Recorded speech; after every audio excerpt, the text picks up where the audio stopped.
ہم اللہ کی فرما برداری کرتے اور رسول صلی اللہ علیہ وآلہ وسلم کا حکم مانتے۔ کاش میں نے اپنی اس زندگی کے لیے کچھ آگے بھیجا ہوتا، اے کاش میں نے پیغمبر کے ساتھ رستہ اختیار کیا ہوتا، اے کاش مجھ کو میرا اعمال نامہ نہ دیا جاتا اور مجھے معلوم نہ ہوتا کہ میرا حساب کیا ہے، اے کاش موت میرا کام تمام کر چکی ہوتی، آج میرا مال میرے کچھ بھی کام نہ آیا، مجھ سے میرا اقتدار جاتا رہا، کاش میں اپنے پروردگار کے ساتھ کسی کو شریک نہ بناتا، کاش ہم پھر دنیا میں لوٹا دیے جائیں تاکہ اپنے پروردگار کی آیتوں کی تکذیب نہ کریں اور مومن ہو جائیں۔ ہائے شامت،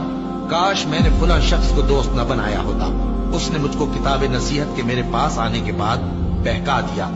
اور شیطان انسان کو وقت پر دغا دینے والا ہے، اے کاش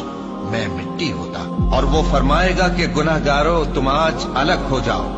اے آدم کی اولاد، کیا میں نے تم سے کہہ نہیں دیا تھا کہ شیطان کو نہ پوجنا، وہ تمہارا کھلا دشمن ہے،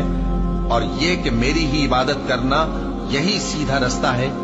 اور اس نے تم میں سے بہت سی خلقت کو گمراہ کر دیا تھا، تو کیا تم سمجھتے نہیں تھے؟